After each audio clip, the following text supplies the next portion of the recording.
આજની ધર્મકથા. પ્રણામ. વિક્રમાદિત્ય એક એવું અજબ ગજબનું વ્યક્તિત્વ કે જેના રહસ્ય, જેમની વાતો સાંભળવા માટે હંમેશા મન લાલાયિત જ રહે.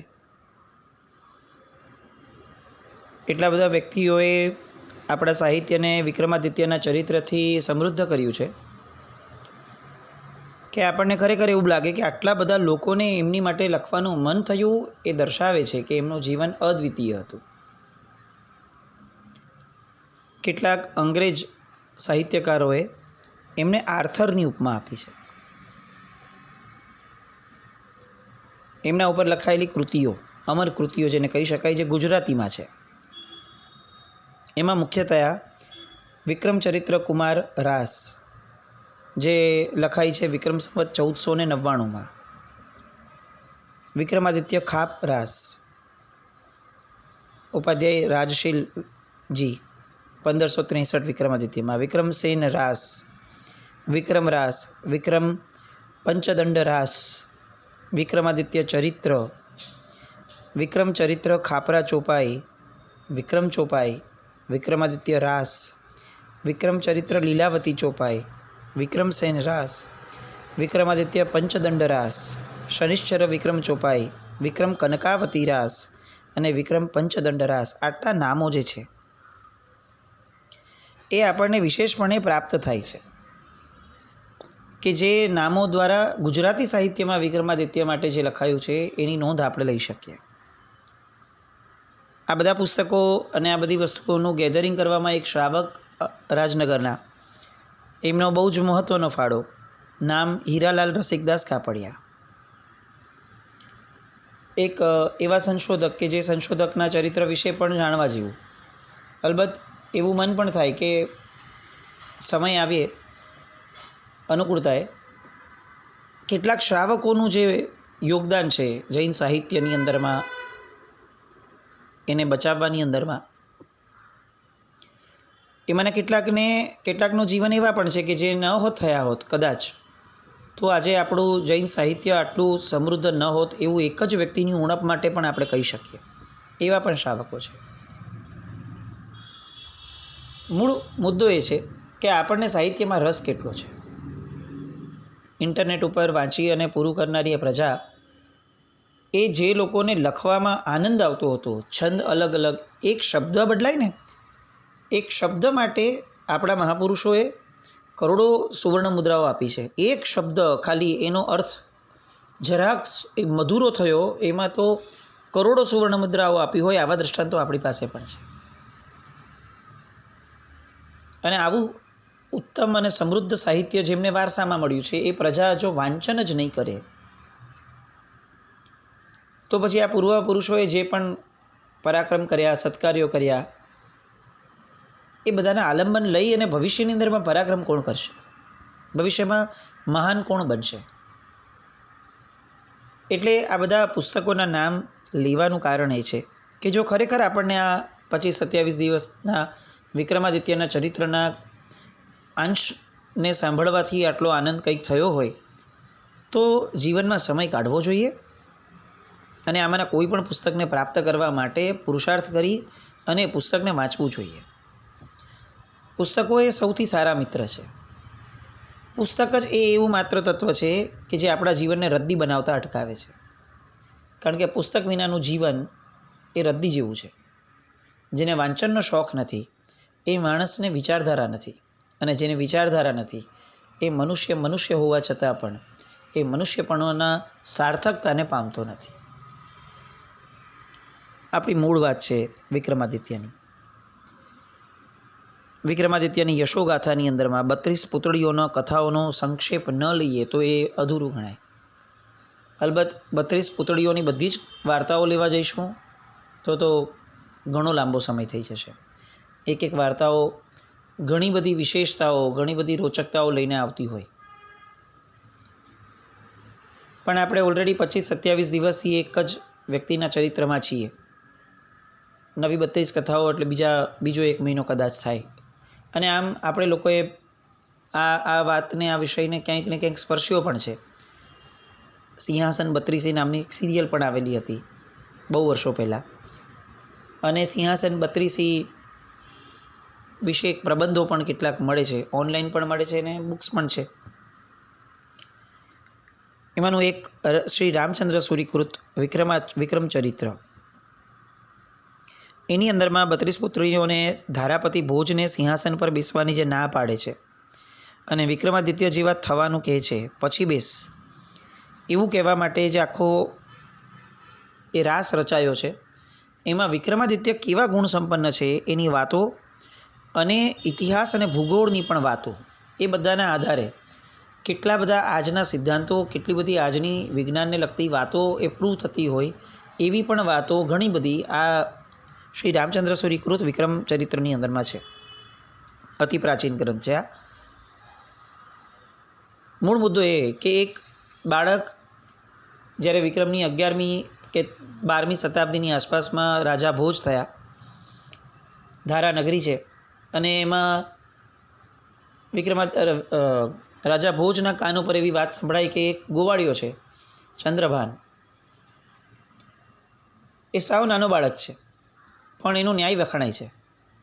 એટલો બધો વખણાય છે કે લોકો હવે સામાન્ય પ્રજા પણ એની પાસે ન્યાય લેવા જાય છે. પહેલાં એવું થતું કે બાળકો રમતા હતા અને બાળકોમાં એ વખણાતો થયો, પછી ધીરે ધીરે લોકોને એવું લાગ્યું કે અચ્છા આ તો ઘણો ન્યાય સરસ આપે છે, કેટલાક પ્રશ્નોના એવા સમાધાન આપે છે કે જે આપણને પણ નથી સૂઝતા. એટલે પછી મોટાઓ જવા લાગ્યા, ધીરે ધીરે નગરીમાં વાત ચર્ચાવા માંડી અને એટલી હદ સુધી થવા લાગી કે ધારાપતિ ભોજને એવું લાગ્યું કે આ તો મારા કરતાં વધારે આની પ્રખ્યાતિ થતી જાય છે. એટલે એકવાર વેશ પલટો કરી અને એ જોવા માટે જાય છે કે આ હકીકતની અંદરમાં શું છે. પેલા જે ચંદ્રભાન છે એની કેટલીક પરીક્ષાઓ લે છે, એ પરીક્ષામાં અવ્વલ દરજ્જાના જવાબો એને મળે છે. આશ્ચર્ય થાય છે. 2-3 વાર આવી રીતે ગયા પછીથી એક વસ્તુની એણે નોંધ રાખી, નોટિસ કર્યું એમણે કે એ પર્ટિક્યુલર એક ટપ્પા પર બેસે છે ને ત્યારે જ એને આ બધું ન્યાય એ આપે છે, એના સિવાય નથી આપતો. રાજા છે, વિચારો આવે એટલે એને એક્ઝિક્યુટ કરવામાં એને કોઈને કંઈ પૂછવા પણ હોતું નથી, અને એના મનમાં શંકા જાય છે કે આ જગ્યા ઉપર બેસવાનું જ કંઈક ને કંઈક સામર્થ્ય લાગે છે. એટલે તરત જ આદેશ કરે છે અને એ જગ્યા ખોદાવે છે. એ જગ્યા ખોદાવતા એક બહુ ભવ્ય સિંહાસન, ધૂળ ખાયેલું પણ એક ભવ્ય સિંહાસન દેખાય છે. સિંહાસનની ધૂળ બૂળ વગેરે કાઢે છે ત્યારે સમજાય છે કે આ તો રત્નજડિત સિંહાસન છે અને 32 પૂતળીઓ એ એની અંદર રહેલી છે. બધી તડામાર તૈયારીઓ થાય છે. નવા સિંહાસનને રાજ સિંહાસન તરીકે ગોઠવવામાં આવે છે અને જે દિવસે હવે ધારાપતિ ભોજ એ સિંહાસન ઉપર બેસવા માટે પ્રયત્ન કરે છે એટલે તરત જ એક પછી એક પૂતળીઓ, 32 પૂતળીઓમાંની પૂતળીઓ, એ એક એક પૂતળીઓ એક એક વિક્રમાદિત્યના જીવનની વાર્તાઓ કરી અને રાજા ભોજને સિંહાસન પર બેસતા અટકાવે છે. એ જે વાર્તાઓ છે, જીવનના ચરિત્રો વિક્રમાદિત્યના, બહુ રસપ્રદ છે. આપણા બાળકોને તો ખાસ વાંચવા જેવા. આ બધાના કારણે વિક્રમાદિત્યના સત્ય, ઔદાર્ય, સત્વ, આ બધા ગુણોનો જે પરિચય થાય છે, એ પરિચયના કારણે આ બાળકોમાં એક વિઝ્યુલાઇઝેશન આવશે કે મારે આવા બનવું છે, મારે આવા બનવું છે. નાનપણથી એલેક્ઝાન્ડર ધ ગ્રેટ આ શબ્દ ગોખાઈ ગયો છે. એલેક્ઝાન્ડર આવે ને ત્યારે ઊંઘમાં પણ એલેક્ઝાન્ડરની હારે ધ ગ્રેટ લાગી જાય, અને એના કારણે હંમેશા એક વસ્તુ રહે કે મારે એલેક્ઝાન્ડર જેવા થવું છે. કેમ? કારણ કે હી વોઝ ધ ગ્રેટ. તો આવી રીતે વિક્રમાદિત્ય ધ ગ્રેટ આવું આપણે ઉપસ્થિત ન કરી શક્યા બાળકોની સામે, એ કદાચ આપણી કમનસીબી છે. બાકી વિક્રમાદિત્યની તુલના તો એલેક્ઝાન્ડર સાથે કરવી એ પણ બહુ નબળું કહેવાય. અતુલ્ય વ્યક્તિત્વ વિક્રમાદિત્યનું. પહેલી પૂતળી જે રાજા ભોજને સિંહાસન પર બેસતા અટકાવે છે એનું નામ હતું જયા. એ સૌથી પહેલાં આવી અને રાજા ભોજને પહેલી જ વાર જ્યારે બેસવા જાય છે ત્યારે એને એ પ્રેઝન્ટેશનમાં મૂકે છે કે આ સિંહાસનના અમે સર્વ અધિષ્ઠાયિતા છીએ અને એટલે આ દેવાધિષ્ઠિત સિંહાસન ઉપર તમારે બેસવું ઉપયુક્ત નથી. કોઈ સામાન્ય રાજા કિંચિત ભાગ્યયુક્ત હોય કે એકાદ દેશની પ્રભુતાવાળો હોય એ અહીંયા શિયાળ જેવો લાગે, અને વિક્રમાદિત્ય જે છે એમની આણ જે રીતે પ્રસરતી હતી એ સિંહ જેવા હતા. પણ પછી ભોજ રાજા પોતાની પ્રશંસા કરે છે પોતે. આપણે બહુ શોર્ટમાં આ વસ્તુને લઈએ છીએ. ભોજ રાજા પોતે પોતાની પ્રશંસા કરીને કહે છે કે હું કેવો છું ને મારી આણ કેવી વર્તે છે, તું જો ને ક્યાં સુધી વર્તે છે. મારી રાજ્યની જે સીમાડાઓ છે મારા રાજ્યના એ જુઓ કેટલા વિશાળ છે. અને ફરીથી આ પૂતળી કહે છે કે આ તારું ઔદાર્ય છે ને એ કંઈ કામનું નથી. તું તારા ગુણનું પોતે જ વર્ણન કરે છે. અરે જે જગતમાં પોતાના ગુણનું પોતાના મુખેથી વર્ણન કરે ને એનાથી વધુ નિંદાપાત્ર આ જગતમાં કોઈ હોતું જ નથી. પછી ભોજ રાજાને શિખામણ આપે છે અને એને કહે છે કે દાન ધર્મ કેવો હોય. તને તારા દાન માટે આટલું બધું માન છે, લોકોમાં ગવાય છે તારી કીર્તિ, એનો તને અભિમાન છે, તો તું સમજ કે તારું દાન જે છે ને એ વિક્રમાદિત્યના દાનની સામે કિંચિત માત્ર પણ નથી. અને એમ કરીને કેટલીક દાન ગુણ દાન ધર્મની મહત્તા રાખે છે. પ્રથમ દિવસ છે એટલે ભોજ રાજા તરત જ પૂછે કે તમારી વાત સાચી છે. જો આવું દાન ધર્મ કોઈએ કર્યો હોય તો ખરેખર મારે એ વાતો સાંભળવી છે એ વ્યક્તિ વિશે. અને ત્યાર પછીથી હવે વિક્રમ રાજાની દાનશીલતા, પરોપકારિતા, પરદુઃખ ભંજનપણું આ બધાના દ્રષ્ટાંતો આપે છે. બધી દ્રષ્ટાંતોની વાતો સાંભળી અને ભોજ રાજાને એવું લાગે છે કે ખરેખર હું લાયક નથી આ સિંહાસન પર બેસવાને. જો આ સિંહાસન આવા વ્યક્તિત્વનું હોય, આવા વ્યક્તિનું હોય તો એનું ને મારું તો કોઈ સરખાપણું જ નથી. એમ વિચારી અને ભોજ રાજા પ્રથમ દિવસે પાછો વયો જાય છે. પણ રાત્રિના એને ફરીથી વિચાર આવે છે કે ભલે એની બધી વાતો કરી બરાબર છે, પણ અલ્ટિમેટલી આ સિંહાસન મારી માલિકીનું જ છે, હું બેસવા કેમ ન જઈ શકું. એટલે બીજે દિવસે ફરીથી શુભ મુહૂર્તે એ સિંહાસન પર બેસવા માટે જાય છે. ત્યારે બીજી વિજયા નામની જે પુતળી છે એ આવે છે અને એ કહે છે કે તમારેથી અહીંયા બેસાશે નહીં આની પર. જ્યારે તમે શ્રી વિક્રમાદિત્યના જેવા યશવાળા થશો ત્યારે તમે આ પવિત્ર સિંહાસનને યોગ્ય થશો. કારણ કે વિક્રમાદિત્ય રાજા જે ઔદાર્ય ગુણનો ભંડાર હતો અને એણે જે આખા ભૂમંડળનું દારિદ્ર્ય ફેડ્યું હતું એ ક્યાં અને તમે ક્યાં. એટલે એ પછી કહે છે કે આવું કેવું, એણે એવું કેવું દારિદ્ર્ય ફેડ્યું હતું. તો પછી વિજયા રાજા વિક્રમાદિત્યએ જગતની અંદરમાં જે આશ્ચર્ય જોયા હતા 4 પુરુષોને, એ 4 પુરુષોની આખી વાતો એ આ પુતળી જે વિજયા જે છે એ કહે છે. અને વિક્રમાદિત્ય રાજાએ જે 4 આશ્ચર્ય જોવા મોકલ્યા હતા, એક જે 4 પુરુષોને મોકલ્યા હતા એમાંનો એક વ્યક્તિ કે જેનું નામ હતું સુભદ્ર, એ 6 મહિને પાછો આવ્યો હતો.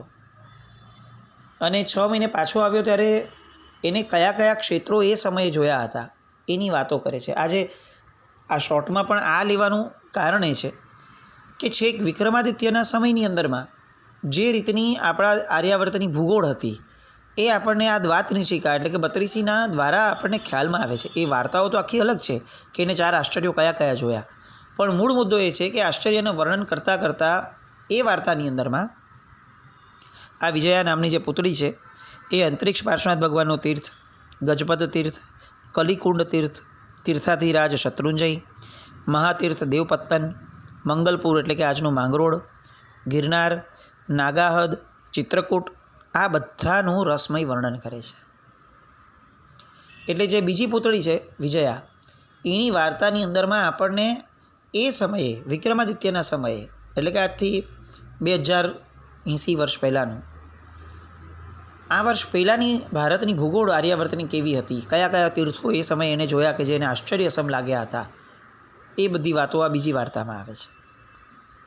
આપણે ફક્ત અહીંથી વર્ણન લેવાના છીએ કારણ કે નહીં તો બહુ જ લાંબુ થાય. પણ હા, એટલું ચોક્કસ છે કે બહુ મોનોટોનસ વેમાં આપણે જવું નથી. પૂતળીઓ એ જે વિશેષતા કીધી છે એ વિશેષતાને સાંભળ્યા પછીથી આપણામાં રસ જાગે, એટલા માટે વાંચનનો રસ જાગે આ સિંહાસન 32, એટલા માટે આ વાતોને આપણે સ્પર્શીએ છીએ. ફરીથી રાજા ભોજ સિંહાસન પર બેસવા માટે ત્રીજે દિવસે જાય છે અને એ વખતે ત્રીજી પુતળી, એનું નામ જયંતી, એ એને ના પાડે છે કે એ માળવાધીશ તમે આ સિંહાસન પર બેસવા યોગ્ય નથી. જો તમારામાં વિક્રમ ભૂપતિ જેવું સત્વ અને ઔદાર્ય હોય ને તો જ અહીંયા બેસજો. અને રાજા પોત પૂછે છે કે વિક્રમાદિત્યમાં એવું કેવું ઔદાર્ય હતું, તું કે મને? એટલે એ પુતળી ફરીથી વિક્રમાદિત્યનું વર્ણન કરે છે કે વિક્રમ ભૂપાળ સ્વરૂપથી અને સ્વગુણથી શોભતા હતા અને સત્કારથી દાન આપતા હતા અને પોતાના સ્વર્ગના માર્ગને સાધતા હતા. સત્વ, સાહસ, સદબુદ્ધિ, બળ, વીર્ય એ બધું જ વિક્રમમાં એવું હતું કે એનાથી દેવો પણ ડરતા હતા. આ ઉપરાંત વિક્રમાદિત્યએ સુંદર જીન મંદિરો બંધાવ્યા, બ્રાહ્મણ મંદિરો બંધાવ્યા, મઠ બંધાવ્યા, શૈવ મંદિરો બંધાવ્યા અને દેવતાઓને પણ સન્માનનીય ગણી શકાય એવી રીતે એમણે સર્વધર્મ પ્રત્યે સદભાવ દેખાડ્યો હતો. 6 દર્શનને વસ્ત્ર, અન્ન, જળ, ઔષધ, પુસ્તક, આશ્રમશાળા આ બધું આ દાનેશ્વરી રાજાએ આપ્યું હતું. લોકોના 18 જાતના કર કાઢી નાખવાનો એણે હુકમ કર્યો હતો. આવો એકમાત્ર રાજા હતો કે જેના સમયની અંદરમાં ટેક્સની જે વ્યવસ્થા હતી ને એ અકલ્પનીય હતી. 18 જાતના કર આ રાજા વિક્રમાદિત્યએ પોતે જ્યારે શાસનમાં આવ્યા એ પછીના કેટલાક વર્ષો પછી એણે 18 જાતના બધા કર માફ કરી દીધા. આ ઉપરાંત એણે અહિંસા ધર્મનું કેવું પાલન કર્યું છે, જીવદયાનું, તો કે વનમાં રહેનાર જીવો માટે ફાસલા ગલાતા એમણે બંધ કરાવડાવ્યા. બંધ કરાવ્યા એવું નહીં, પણ સાથે એમણે વિચાર્યું કે આ ધંધાથી આ લોકોનો રોજગાર બંધ થઈ જશે તો એ લોકો ખાશે પીશે શું? તો એ લોકોને એવા ધંધાથી જીવનારને અન્ન જળ આપવા માંડ્યું છેક જીવનના અંત પર્યંત સુધી. સેંકડો લોકોને એ રાજ્ય તરફથી અન્ન જળ જતું હતું. સર્વ જળાશયોની અંદરમાં માછલા મારવાના એમણે બંધ કરાવ્યા હતા. પક્ષીઓ ઉપર ઝાડ નખાતી એમણે અટકાવી હતી. જૈન ધર્મી બન્યા પછીથી વિક્રમાદિત્ય રાજાએ જે રીતે જૈન ધર્મનો પ્રચાર કર્યો છે, જે રીતે જૈન ધર્મના સિદ્ધાંતોનું રક્ષણ અને સંરક્ષણ કર્યું છે, એ એટલું બધું જબરદસ્ત હતું કે કદાચ એ સાંભળતા આપણને એવું લાગે કે સ્વયં ભગવાનના સમયમાં પણ જેટલી જીવદયા કદાચ નહોતી પડાતી એવી જીવદયા આ વિક્રમાદિત્ય રાજાએ પાડી છે. આપણે ત્યાં કુમારપાળ મહારાજા સિવાય આવું દ્રષ્ટાંત ક્યારે આપણા શાસ્ત્રોમાં આવતું નથી. પણ જેમ આપણે ગઈકાલે કે પરમ દિવસે જોયું કે વિક્રમાદિત્ય પોતે સિદ્ધસેન દિવાકર સુરી મહારાજને પૂછે છે કે મારા પછી જૈન ધર્મનો આવો પ્રચાર કરનાર કોઈ થવાનું? એનો અર્થ શું થયો? કે પોતે જૈન ધર્મનો એટલો બધો અનહદ અનુરાગી હશે કે એને ચિંતા થતી હશે કે ખરેખર આવું જીવદયાનું પાલન કોઈ કરાવી શકશે. અને ત્યારે પૂજ્ય સિદ્ધસેન દિવાકર સુરી મહારાજ એ કુમારપાળ મહારાજાનું નામ આપીને કહે છે કે તારી પછી કુમારપાળ જે છે એ આવા થશે. આપણે ફક્ત કુમારપાળ મહારાજાને યાદ રાખ્યા, આપણે ક્યાંય વિક્રમાદિત્ય માટે એક શબ્દ પણ આપણે ત્યાં બોલાયો નહીં જાહેરમાં. આ દર્શાવે છે કે આપણી કેટલીક અધુરાશ ચોક્કસપણે છે. આપણે આવા કેટલાક નામો જે છે એ નથી લેતા. એના કારણે શું થાય છે કે આપણા ઇતિહાસકારોએ જે આખું મિથ ફેલાવ્યું છે, એ જૂઠાણું ફેલાવ્યું છે, એને બળ મળી રહેશે. હું સિમ્પલ એક એક્ઝામ્પલ આપણે લઈએ કે સમ્રાટ અશોક શબ્દ સાંભળીએ આપણે તો આપણને ડેફિનેટલી બુદ્ધ ધર્મ, બૌદ્ધ સિદ્ધાંતો અને બુદ્ધ ધર્મનો પ્રચાર આ બધું જ આપણને ખ્યાલમાં આવશે.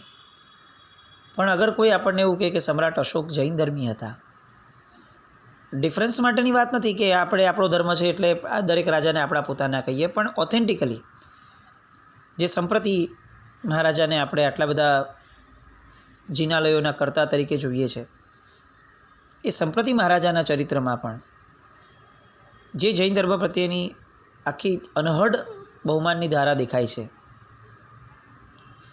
એ ધારાના ચરિત્રની અંદરમાં સમ્રાટ અશોકે જૈન ધર્મ માટે કેટલું બધું કર્યું છે, એ સિદ્ધાંતોને સાચવવા માટે પોતાને કેટલો બધો ગુણાનુરાગ હતો જૈન ધર્મ પ્રત્યે, મહાત્માઓ પ્રત્યે, એની બધી વાતો આવે છે.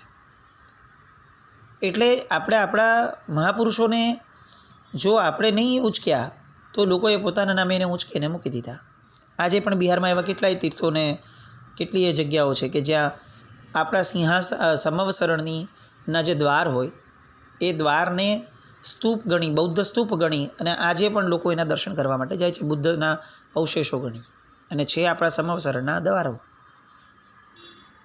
બહુ મુશ્કેલી છે. આપણે એકચ્યુઅલી તો અત્યારે જે મળ્યું છે એ સાચવી નથી શકતા. એટલે જે આપણું હતું ને હવે નથી એ બાબતની ચર્ચાઓ કરીને કંઈ અર્થ નથી. પણ મૂળ મુદ્દો એ છે કે આપણે જો હજી પણ એ દિશામાં વિચારશું નહીં, સંશોધકોને ન્યાય નહીં આપીએ, સંશોધકો જન્માવશું નહીં, એમને પ્રોત્સાહન નહીં આપીએ તો હજી આપણું શું શું હતું એ આપણને સમજાશે જ નહીં અને આપણે ઓર ને ઓર વધુ ને વધુ લૂંટાતા રહીશું. વિક્રમાદિત્યની વાત જે ત્રીજી જયંતી નામની પુતળી કહેતી હતી, એણે એ વાત કરી કે જૈન ધર્મી સિવાય આવી અહિંસા કોણ બીજું ફેલાવી શકે? ધન્ય છે એની ધર્મ ભાવનાને અને અહિંસાની ઉપાસનાને. એ જયંતી નામની પુતળી બોલે છે એટલામાં રત્નાકર નામનો દેવ આવે છે અને વિક્રમાદિત્યની સાથે એનો થયેલો અનુભવ કહે છે કે એ બ્રાહ્મણને મોકલે છે એને વિક્રમાદિત્ય પાસે. દેવે એને 4 રત્નો આપ્યા, પણ વિક્રમાદિત્ય જે છે એ આ 4 રત્નો જે દેવે એને આપ્યા છે એ પેલા બ્રાહ્મણને દાનમાં આપી દે છે. એની જે દાનશૂરતા છે એ વર્ણવે છે. રાજા ભોજને લાગે છે ઓહો આવા રત્નો પણ કોઈ દાનમાં આપી શકે. આવું વિચારી અને એ લજ્જાથી ઝૂકી જાય છે અને વિચારે છે કે ના તો આ સિંહાસન પર મારે નથી બેસવું. પાછી રાત્રે કશ્મકશ થાય છે. ચોથો દિવસ ઉગે છે અને ફરીથી રાજ બેસવા જાય છે ત્યારે અપરાજિતા નામની પુતળી જે છે એ પણ એને ના પાડે છે.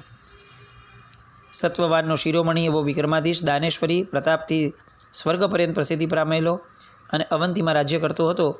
એ ધર્મીનો સોમ, દુષ્ટનો યમ, કરુણાબ્ધિનો વરુણ, અર્થીનો કુબેર જેવો હતો. અને પછી એક વાર્તા કરે છે કે એક બ્રાહ્મણે રાજા ઉપર ઉપકાર કર્યો હતો અને એના બદલામાં રાજાએ 500 ગામ વગેરે આપ્યા હતા. પણ હવે બ્રાહ્મણ રાજાની પરીક્ષા કરે છે કે ખરેખર આ દાનવીર છે કે દાનવીરતાનો ડોળ કરે છે. એટલે બ્રાહ્મણ રાજપુત્રનો પોતે વધ કર્યો છે એવું જૂઠાણું ફેલાવે છે. પણ રાજા આ બ્રાહ્મણ ખૂની છે એવું જાણવા છતાં એને જીવતદાન આપી એને પરોપકારિતા બતાવે છે. છેવટે બ્રાહ્મણ સત્ય વાત જણાવે છે, પણ આ આખામાં એની નિષ્પક્ષ જે આખી પરોપકારિતા છે વિક્રમની, એની વાત એ સરસ મજાની વાર્તા કહે છે અને ભોજ રાજા પાછો જાય છે. આવી રીતની 32 પુતળીઓની વાર્તાઓ. કદાચ આપણને એવું લાગે કે આ ખાલી શોર્ટમાં સમજાવીને શું અર્થ છે, પણ અર્થ એ છે કે આપણને રસ જાગે, જિજ્ઞાસા જાગે. આવી વાર્તાઓ નાની મોટી બધી આવતીકાલે ફરીથી કરીએ. જીના કંઈ પણ બોલાવી તો મિચ્છામિ દુક્કડમ જૈનમ જયતિ શાસ્ત્રી.